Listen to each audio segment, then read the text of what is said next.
We are currently standing in Tigai village of Muzaffarnagar area in western Uttar Pradesh. Now there was a lot of debate before these elections that because of the farmers' protest, it is going to cause a big dent to the BJP. All the farmers are going to vote against the BJP. They may end up voting for the SPRLD alliance, but that doesn't seem to be the case in the numbers that are coming out now as more and more seats are counted.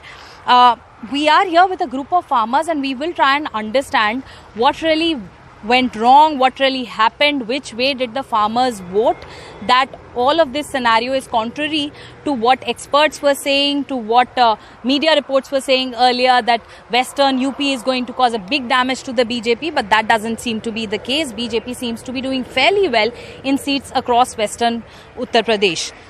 We have some people here. We will get you their voices first. Sir अपना नाम बताइए सबसे पहले। वेद प्रकाश। अच्छा sir, आप लोग आज चुनाव के नतीजे आए हैं, इतनी बातें हो रही थी कि पश्चिमी उत्तर प्रदेश में जो है किसान नाराज है, कानून जो 3 नए कानून आए थे उसकी वजह से इतनी नाराजगी थी कि सब बीजेपी के खिलाफ वोट करेंगे।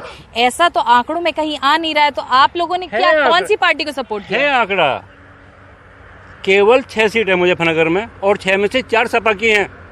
उस क्षेत्र में वोट नहीं दी सपा को, इसको बीजेपी को तो हमारे जैसों की अलग क्षेत्र से मिली है, उस क्षेत्र से नहीं मिली जो वे नाराज हैं और वो हैं राजपूत लोगों। पर बाकी पश्चिमी उत्तर प्रदेश में आप जैसे लोगों ने बीजेपी को वोट डाला, क्यों डाला? उन्होंने भी दिया क्योंकि विकल्प यही है कि और तो कोई है ही नहीं इस लायक। भाई और तो कोई शासन सही चलाने वाला है ही नहीं। क्यों सपा और आरएलडी ने इतने दिन कैंपेनिंग करी, उन्होंने कहा हम किसानों के हित में काम करते हैं, वो नहीं लगती थी आपको ठीक पार्टी? है ही नहीं, लगती क्या नहीं है नहीं।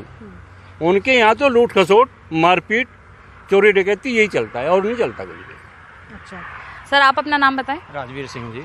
राजवीर जी, ये बताइए कि ऐसा क्यों है कि ये जो पश्चिमी उत्तर प्रदेश की बेल्ट है इसके किसानों तक ने वोट जो है बीजेपी की ओर गया है, जबकि इतनी बातें थी कि 2 साल प्रदर्शन चला पश्चिमी उत्तर प्रदेश के किसानों का और वो वोट नहीं डालने वाले बीजेपी को। तो क्या हुआ, आप लोगों ने जब वोट अल्टीमेटली डाला तो क्या सोच करके बीजेपी को समर्थन दिया? कानून व्यवस्था सही नहीं थी उनकी, आए दिन कहीं ना कहीं झगड़े, लूटपाट होती रहती थी, इसलिए बीजेपी हमारी सुरक्षा के लिए कहीं भी किसी भी चीज़ में देख लो उसके लिए सही है। और गन्ना के लिए विशेष ध्यान देती है, हमारे लिए गन्ने के पेमेंट भी उन्होंने 14 दिन पे पेमेंट कर रहा है। गन्ना मिल जो है हमारी व्यवस्था सही कर रहा है, गन्ने की व्यवस्था भी, गन्ने के लिए कोई बीजेपी के राज में कोई दिक्कत नहीं आई। अच्छा, आप बताएं सर, आप अपना नाम बताएं। मेरा नाम मयंक है। अच्छा, आप भी यहीं पे खेती किसानी वगैरह करते हैं? बिल्कुल, I come from a farming family and we are strongly rooting for BJP. Why is that? Why did you vote for the BJP? क्या कारण रहे? What really? Because SP and the RLD kept saying that they are working for the welfare of farmers, but did that not strike a chord with you? What really happened? Well, that's not the ground reality, honestly. SP के time में जो गन्ने की जो payment थी वो कभी time से आई नहीं है। प्लस बीजेपी ने सबसे पहले आते ही जो सबसे पहला किसानों के फेवर में जो काम करा है वो गन्ने की पेमेंट का करा है। उसके बाद इतने दिन सत्ता में रहने के बाद भी अगर सत्ता का जो एक घमंड है वो किसी को नहीं आया तो वो मोदी सरकार को और योगी सरकार को नहीं आया। अब आप ये जो कृषि कानून जो आए थे, किसान इससे बहुत नाखुश थे, लेकिन जिस विनम्रता के साथ ये कानून उन लोगों ने वापस लिए हैं, मोदी ने खुद हाथ जोड़कर माफ़ी मांगी और जिस तरह से कानून वापसी हुई है, किसान उससे बहुत खुश है। और थोड़ी बहुत समस्या जो गाय और जो गायों को जो छोड़ा जा रहा है उसको लेकर है, क्योंकि फसल को खा जाते हैं वो, फसल का थोड़ा नुकसान भी करते हैं, बट उसके लिए भी सोल्यूशन उन लोगों ने कर दिया है, उसके लिए भी व्यवस्था करी जा रही है। और जो भी समस्याएं किसानों की ग्राउंड लेवल पे थी वो बीजेपी सुन रही है। So stray cattle is a problem he is mentioning. I was even told that there are certain portions of the fields there that have been spoilt by the stray cattle that come here at night, and that is a problem across several areas of western UP. But farmers here say that the government is looking for solutions even for that. We have some more people here. We'll get you their voices. अपना नाम बताएं sir. Satish Kumar. Satish ji, ये बताइए कि vote डालते समय क्या आपके दिमाग में चल रहा था, किस पार्टी को समर्थन दिया और क्यों? नहीं, हमारी पार्टी बीजेपी की है, सबसे राजपूत है। अच्छा, और ये गन्ना के जो किसान हैं इन सब के लिए पार्टी अच्छा कर रही थी, अच्छा सही काम कर रही है, किया? अपना सही काम है।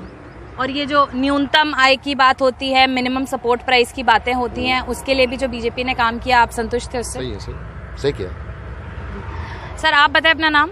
रामोतार। रामोतार जी, ये बताइए तकरीबन इस गांव में कितने हजार लोग रहते होंगे? तिगई की अगर बात कर रहे हैं 1000। 1000 जी। ये 1000 में से आपको क्या लगता है कितने प्रतिशत ने बीजेपी का समर्थन किया है? हमारे यहाँ 70% ने बीजेपी का समर्थन। 70% कम से कम 70%। कम से कम। धन्यवाद सर हमसे बातचीत करने के लिए। So you see there is this community of farmers here. These come from the Rajput community. This is Tigai in Muzaffarnagar.